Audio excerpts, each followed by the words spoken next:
Cette revue de la presse vous est offerte par le ministère camerounais des Transports. Chers conducteurs, l'excès de vitesse ou la vie, il faut choisir. L'inattention, l'imprudence, l'impatience ne vont pas avec le volant. Ceci est un message du ministère des Transports. Bonjour à tous. Comme il fallait s'y attendre, la presse camerounaise est fortement marquée ce matin par la Coupe d'Afrique des Nations, dont le match d'ouverture a eu lieu hier au stade Olembe de Yaoundé. Mais commençons ce matin avec l'hebdomadaire confidentiel qui parle de l'exploitation minière au Congo. Les petits mensonges de Avima Iron Ore titre ce matin l'hebdomadaire. En s'attaquant vertement à l'État du Congo à la faveur de la visite de travail du ministre d'État en charge des industries minières et de la géologie Pierre Oba en terre camerounaise à la fin du mois de décembre 2021 dans le cadre du dossier relatif à l'exploitation minière dans ce pays frère et ami du Cameroun, cette entreprise australienne s'est tirée une balle dans la tête. 13 ans après avoir débuté ses travaux d'exploration, 7 ans après avoir obtenu un permis d'exploitation, le bilan de la performance de Avima Iron Ore n'est pas loin d'un zéro absolu, nous renseigne ce matin l'hebdomadaire confidentiel. L'hebdomadaire nous propose d'ailleurs une enquête dans un dossier qui pue la manipulation. En petite une de l'hebdomadaire ce matin, on parle de la Cannes Total Énergie Cameroun 2021. Le Cameroun relève le défi infrastructurel. Opération épervier, les prévaricateurs de la fortune publique passent des nuits blanches, nous renseigne également l'hebdomadaire. Toutes ces informations et bien d'autres sont à retrouver ce matin dans les colonnes de l'hebdomadaire confidentiel. L'hebdomadaire L'Avenir de Zéphirin Koloko qui parle de performance ce matin nous présente les hommes qui ont marqué l'année 2021. Dans sa parution de ce matin, l'hebdomadaire L'Avenir fait le classement des hommes et des femmes qui ont posé des actes d'éclat susceptibles d'être considérés comme des modèles. L'hebdomadaire Leader Press, quant à lui, ce matin s'intéresse au conflit foncier de Gosso et nous renseigne que les autochtones sont dans leurs droits. L'hebdomadaire nous présente également le leader du mois, Martin Bagagele, le gardien de la paix pendant les fêtes de Noël et de Nouvel An. À la une du quotidien L'économie ce matin, on parle de filière banane. Le quotidien nous présente les pistes de la relance. Ce secteur connaît une baisse de la production depuis quelques années. Retrouvons à la page 3 du quotidien L'économie des mesures fiscales prises au titre de l'exercice 2022 pour favoriser les investissements. En petite une, on parle d'entreprise. Douala Grand Mall joue sa canne et puis fortune publique. Retrouvons les propositions de la société civile pour plus de transparence dans la gestion. Le journal La Voix du Centre pour sa part ce matin nous amène en Bandjok et nous présente les travaux d'Hercule du maire Angèle Nyango. Le tri-hebdomadaire Le Soir, sa grande une ce matin, parle de l'inauguration du bâtiment administratif et du centre médical de la gendarmerie nationale. Le ministre de la Défense exalte la belle réalisation. Également, s'agissant des performances, retrouvons les 4 secrétaires généraux des ministères ayant maintenu le cap. Le quotidien pour sa part, titre à sa grande une ce matin, blessés et victimes de guerre au bon soin du complexe des Invalides à Yaoundé. Et puis Foodzone, Monatélé vibre au rythme de la CAN 2021. Le quotidien national bilingue Cameroun Tribune ouvre le bal des journaux qui s'intéressent à la Coupe d'Afrique des Nations. Ouverture de la CAN, grandiose, titre ce matin le quotidien national bilingue. Le président de la République, Paul Biya, a donné hier le coup d'envoi de la 33e Coupe d'Afrique des Nations dans un stade d'Olembe brillant de 1000 feux et investi par des dizaines de milliers de supporters séduits. Un public hyper motivé qui a vu la victoire du Cameroun sur le Burkina Faso 2 buts contre 1 et celle du Cap-Vert devant l'Éthiopie 1 but contre 0.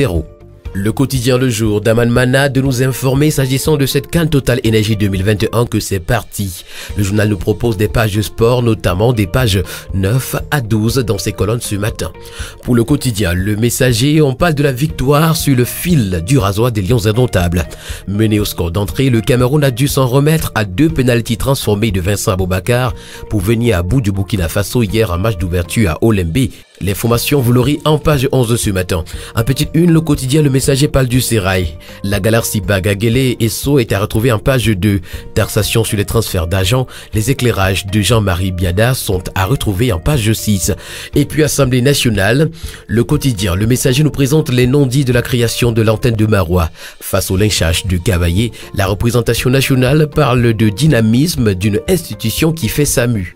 D'après la grande une du bi-hebdomadaire L'Indépendant ce matin, les Lions indomptables ont été laborieux en venant à bout des étalons du Burkina Faso sur le score de 2-1 lors du match d'ouverture de la 33e édition de la Coupe d'Afrique des Nations Total Energy 2021. Au stade Paul Biya d'Olembe à Yaoundé dimanche dernier, le pays hôte affiche clairement ses ambitions. S'agissant des tests Covid dans la CAN 2021, la Confédération africaine recadre le Burkina Faso, nous renseigne ce matin en page 3 le bi-hebdomadaire L'Indépendant. En petite une, on parle de gendarmerie nationale. Le nouveau bâtiment administratif est opérationnel. Climat social, le temps de la décrispation politique. Budget 2022, la loi de finances entre dans sa phase d'exécution officielle. Toutes ces informations et bien d'autres sont à retrouver ce matin dans les colonnes du bi-hebdomadaire L'Indépendant.